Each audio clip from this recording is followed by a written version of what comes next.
Okay, so I just brought one shapefile with me, and it's one that you can find on the X drive. It's in the Sanborn maps. So if you go to the New York City data and you go to the base maps, it's in the Sanborn maps. If you just drag that entire Sanborn maps folder for 2009 onto your desktops, it might be helpful. It's basically just base data, but there is one shapefile that has 3D buildings, which is essentially just building footprints, and then they actually have a field for roof elevations. Where's the desktop?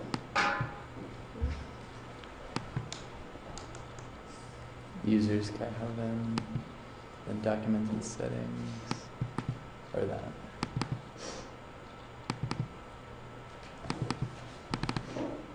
Okay. Before I show you how to do that, I'm just going to really quickly. Oh, I guess they only have Lower Manhattan. So anyway,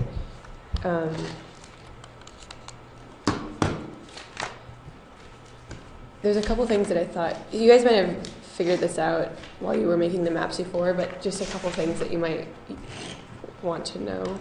If you go into the property settings of your layers folder and you go into the display tab, this is where this is a different version. So this is where you can set the transparency.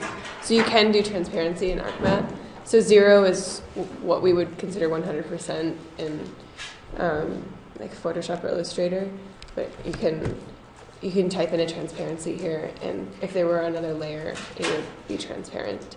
That's just something you might want to use eventually. And also, another thing that you might want to use is if you go into the attribute table, you can select by attribute. So I did this before with Pluto, but I only have this one shapefile here right now. So, well, actually, maybe I think I still have some data in here. So if you open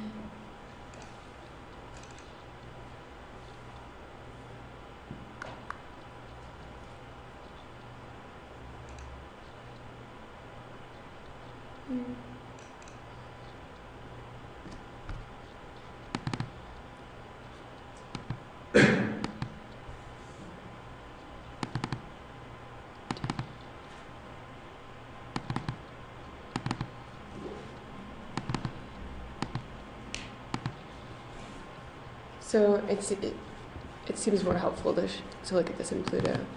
So go to the attribute table, and it'll look slightly different on your computers in Studio, but I think in Studio you have it actually says file over here, and then you can drop the menu from there.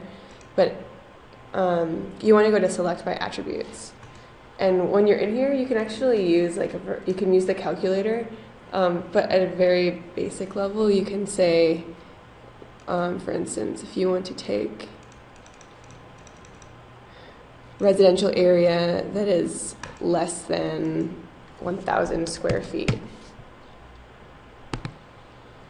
it will go through and it'll just select those buildings. And then you can come down here and only see the selected data. And you can also export it, and you'll see it's only selecting those buildings that have 1,000 square feet or less of residential data, or residential square footage.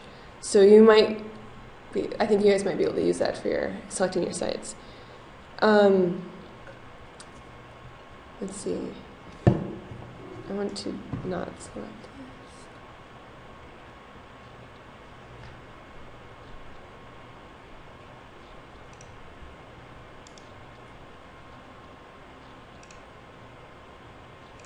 Okay, so in order to do a 3D map, you can't do it in ArcMap. You have to open arcsene, which all of your computers have.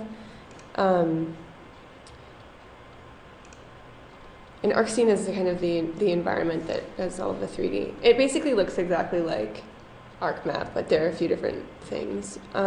So bring in whatever shapefile you want. I just chose to bring this buildings one in because it's easiest to understand the 3D model of the buildings in New York. and so when you bring it in, you can see already it's like a 3D environment. And you can figure out to rotate is just to click on the right, and then to zoom in and out is the scroll bar. And if you go to the Properties tab, it looks pretty much the same, except you have this Extrusions tab here.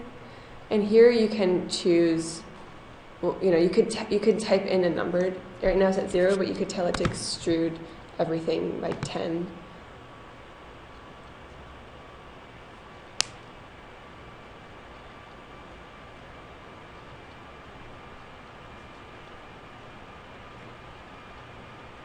Maybe 10 is a really big number, I'm not sure. Let's see, did it do it? Yeah, so it's a small number. But so then you can also tell it to click on the calculator button, and because this field, it only has one double field in this data set, but basically it's going to it'll find all the fields that are doubles. So you can either create one of your own, as long as you create a field in ArcMap that's a double, it'll find it here. If you open the Pluto one, there'll be like a number of things that you could elevate at. So if you click roof, elevation, apply, you can see the reason it's taking a while is because this is the entire lower Manhattan. So if you're doing 3D, you really have to do it in chunks. If you wanted the entire lower Manhattan, it might actually be better to do it in like sets of 5, and you would just create those clippings in ArcMap. But you have to do all of that clipping before you bring it into arcsene. It's pretty straightforward, and then you can still do symbology. So you could come in here and ramp the roof elevation data.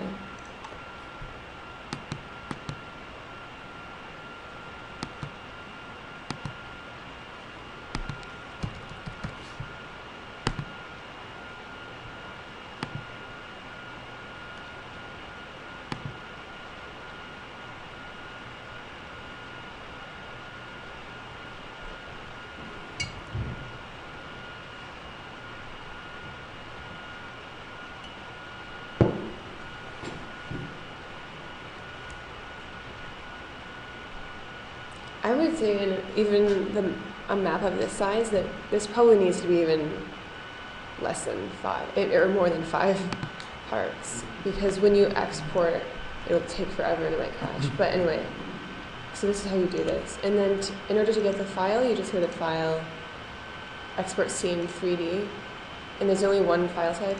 It's a VRML, and just save it, and you can open it in Rhino. And it will be a mesh, it will be upside down, because the Y is opposite, I guess, in arcsene. And then you can convert it into NURBS. I'm not going to do that because I think you guys all know how to do that. This is all I'm showing you today. So I have Where is it?